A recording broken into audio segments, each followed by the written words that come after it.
야곱이 살고 있던 가나안 땅에도 기근이 심하게 들었죠.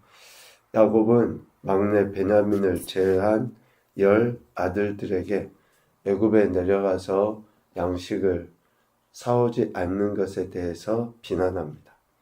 그리고 양식 사올 것을 재촉하죠. 막내 베냐민을 제외한 것은 4절에서 보듯이 재난이 그에게 미칠까 두려함 때문이었어요. 그러니까 어쩌보면 재난이 다른 형제들에게는 미쳐도 마음은 아프고 좀 괴롭겠지만 그렇게까지는 아니었다. 막내 베냐민에게 재난이 미칠 것을 두려워하여 그 아들은 쏙 빼놓고 다른 10 형제들만 양식을 사 오도록 재촉을 한 것이다.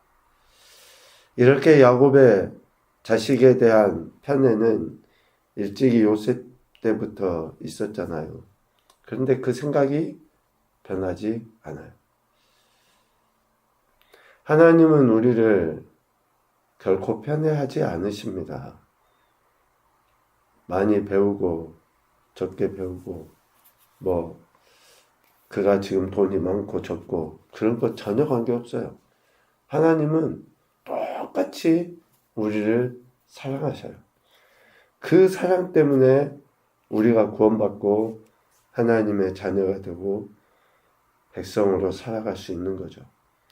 그런데 미안하지만 우리 인생은 그렇지 못해요. 야곱은 특별히 더 그렇지 못한 것처럼 비춰지긴 합니다. 이런 편애가 여전하다. 42장에 보면 요셉의 형들이 이제 아버지의 말씀에 따라서 애굽 땅에 양식을 구하러 간 모습이 나오죠. 요셉의 형들이 애굽에 양식을 사러 가서 누구를 만납니까? 지금 저들은 요셉인지는 모르죠. 애굽의 총리인 요셉이지만 애굽의 총리를 만나서 저들이 가장 먼저 한 게 뭐예요? 요셉 앞에서 땅에 엎드려 절하였다 라고 6절에 이야기해요. 요셉은 이미 꿈을 통해서 자신의 형들이 자신에게 절하게 될 것을 알았죠. 언젠가는 그렇게 될 거라는 것. 그때가 언제인지는 모르죠. 하나님께서 2번이나 꿈을 꾸게 하셔서 이런 일이 이루어질 것이다. 37장에 분명히 이렇게 하나님께서 꿈을 통해 요셉에게 보이신 거죠. 그때가 언제인지는 모르지만 이루어질 텐데 바로 지금이 그때라는 거예요. 온 땅의 기근이 심하게 된 그때. 하나님의 말씀이 우리의 삶에 실제로 이루어진다 라고 할 때에 그 말씀이 실제적으로 이루어지는 환경과 조건들이 내가 생각하기에는 참 편리하고 또 많은 사람들이 봤을 때 유익할 그때가 하나님의 말씀이 이루어질 때라고 우리는 소위 착각할 때가 많아요. 그런데 하나님은 기근을 통해서도 하나님의 뜻을 이루시고 병듦을 통해서도 하나님의 뜻을 이루시고 그러니까 하나님이 그 뜻을 이루시면 우리의 실패, 우리의 연약함, 가장 낮은 자리까지 내려갈 수밖에 없는 그것을 통해서도 하나님은 뜻하신 바를 이루신다는 거예요. 그래서 하나님의 뜻을 이루기 위한 하나님의 주권적 역사하심, 이것을 우리는 신뢰하죠. 그러니까 우리는 내가 준비되어지고 내 상황이 여의어지고 내가 뭔가 할 수 있을 그때가 마치 하나님이 뜻을 이루실 때라고 생각해요. 하나님은 기근까지도 사용하시죠. 그리고 우리가 제대로 알지 못하는 중에라도 하나님께서 이루시고자 하시는 뜻은 이루어져 가요. 요셉은 알았지만 요셉의 형들은 몰랐죠. 지금 자신이 그 앞에서 무릎 꿇었는데 그가 요셉인지 몰랐어요. 애굽의 총리로만 알잖아요. 그런데도 그것은 하나님의 뜻을 이루어가는 거예요. 내가 알지 못한다고 해서 하나님이 역사하고 계신 것을 우리가 인정 못한다. 있을 수 없는 거죠. 이렇게 요셉 앞에서 형들이 엎드려 절하게 된다. 이것이 바로 요셉에게 하나님께서 이미 이루시고자 하셨던 일들인데 우리가 여기서 요셉의 태도를 보면 많은 도전이 됩니다. 요셉은 이것을 자신의 의로 삼지 않아요. 봐봐, 내가 말했지. 내가 된다고 했지. 그렇게 됐잖아. 이렇게 자기의 의로 삼지 않습니다. 되려 이러한 모든 일들을 오히려 회복의 계기로 삼으려 하고 또 자신을 통해서 하나님께서 온 가족을 구원하시려 하신 그러한 선한 의로 받아들여요. 그래서 15절에 막내 아우가 여기 오지 아니하면 너희가 여기서 나가지 못하리라. 베냐민을 자신에게로. 그런데 실질적으로 베냐민만입니까? 아니잖아요. 자신의 아버지를 비롯한 모든 가족 전체가 애굽으로 내려와서 양식을 얻고 생명을 얻도록. 왜? 애굽뿐만 아니라 온 지면에 기근이 심하기 때문에 애굽에 양식이 있는 것, 이것으로 인해서 자신을 통해 온 가족이 생명을 얻고 구원 얻을 수 있는 기회를 제공해 주려 한 것이죠. 자신이 형들로부터 절을 받았다. 자신이 높아졌다. 이걸 드러내지 않아요. 요셉의 위대함을 우리는 이런 부분에서 찾아볼 수 있습니다. 물론 마지막 창세기에 요셉이 그렇게 하나님께서 행하셨다라고 구체적으로 표현하지만 그 구체적으로 표현한 것의 시작점은 바로 이러한 거죠. 자신의 의를 드러내기보다는 오히려 자신의 모든 형제 또 아버지까지 구원하기 위한 그러한 기회로 삼으려 한 거죠. 요셉의 명령을 이렇게 요셉 명령을 내리죠. 이제 형제들한테 이런 명령들을 통해 형들이 어떻습니까? 자신의 죄를 깨닫기 시작해요. 오늘 21절 말씀에 보면 그 형들이 서로 말을 하죠. 우리가 아우의 일로 말미암아 범죄하였다. 그가 우리에게 애걸할 때에 그 마음의 괴로움을 보고도 듣지 아니하였다. 가난한 자의 부르짖음에 대해 귀를 닫잖아요. 그러면 우리의 부르짖음이 하나님께 상달되지 않습니다. 단순히 저들을 동정해야 된다. 그런 차원의 문제가 아니에요. 연약한 자, 긍휼히 여길 때에 우리가 긍휼히 여김을 받게 되어 있어요. 지금 그 이야기예요. 요셉이 얼마나 괴로웠겠습니까? 근데 그때 당시에 형들은 별로 관심이 없었어요. 왜? 시기심 때문에.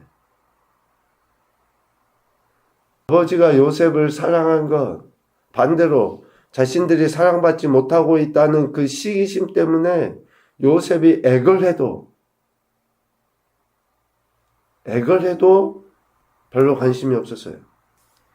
그러한 자신들의 그 죄가 비로소 생각나는 거죠. 그런데 오늘 말씀에 요셉이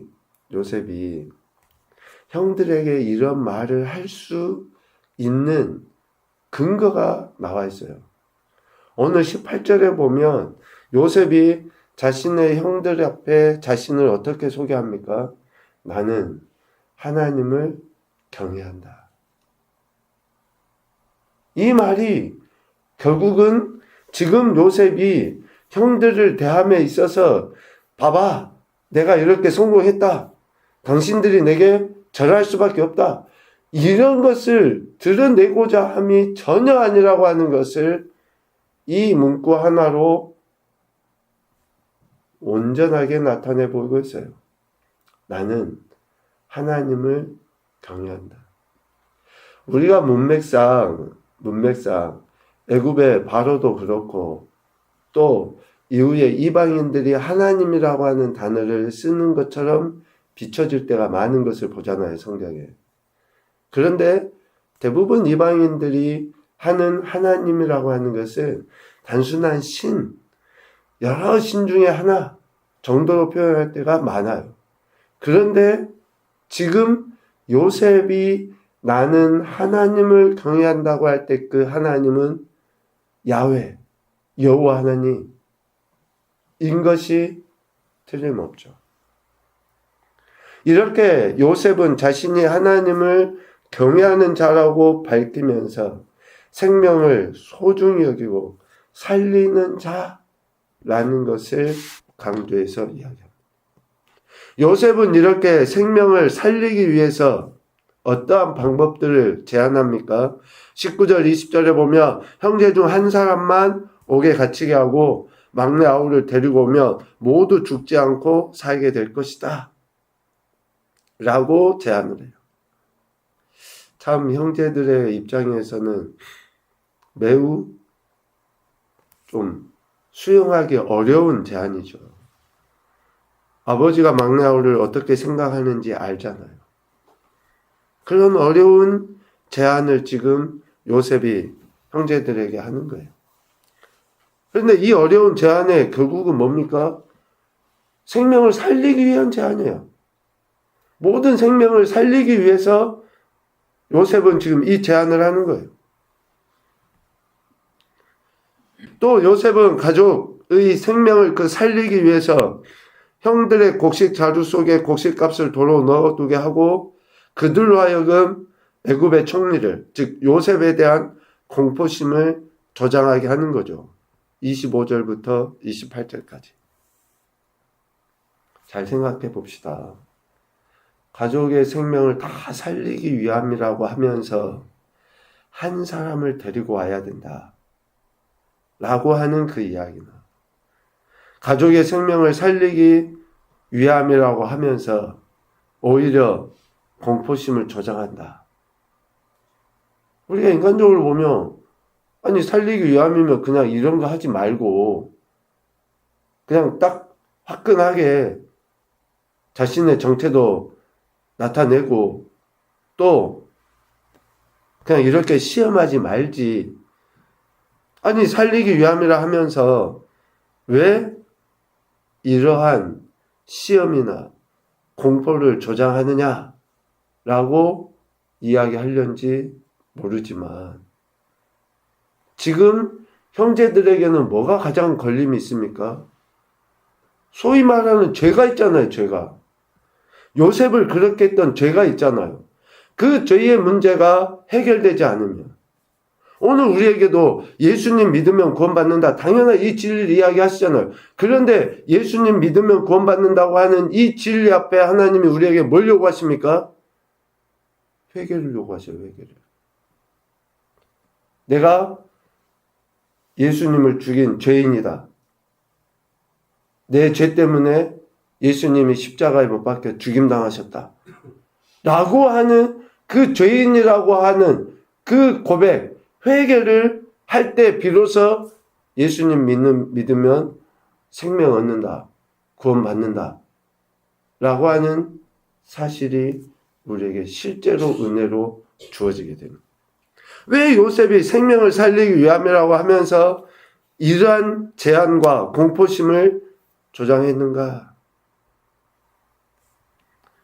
이런 사건을 통해서 야곱의 아들들이 과거 범한 죄를 직시하게 할 뿐만 아니라 하나님께서 택하신 야곱과 또 그 자녀들을 회복시키시고 화목하게 하는 과정을 보이시기 위함이다. 나타내 보이기 위함이다. 그래서 우리가 은혜는 값없이 주어진다라고 생각하기 쉬워요. 예수님 믿는 것은 우리의 의로 주어진 건 아니지만 예수님 믿는다고 하는 것에 대한 우리의 반응과 태도들은 결코 값없이 주어지지 않습니다. 몸부림을 쳐야 돼요. 죄도 직시해서 통해 자복도 해야 되고 또 그런 상황 속에서 내가 어떻게 하나님을 경외하는지를 드러내 보이는 태도들이 반드시 필요합니다. 십자가라는 책의 구원을 이렇게 받아서는 안 된다라고 표현하는데 담치기 하듯이 구원을 받을 수 없다라고 담치기 하듯이. 여러분 담치기 뭔지 아십니까? 저는 그렇게 잘 해본 것 같지 않은데 예전에 영화관 같은 데는 이렇게 표를 끊고 들어가고 해야 되잖아요. 이제 표 검사를 해요. 그런데 표를 사지 못하는데 영화를 보고 싶다. 그러면 무슨 구멍을 찾아서 가든지 아니면 조금 허름한 그 담장을 넘어 담치기를 해가지고 몰래 들어가서 영화를 보고 그랬다잖아요. 그러니까 그렇게 해서는 구원을 받을 수 없다는 거예요. 그런 구원은 있을 수 없다는 거예요. 뭐 누가 남편이 아내가 예수 잘 믿어서 부모가 잘 믿어서 내가 구원 결코 그런 일은 있을 수 없다는 거예요.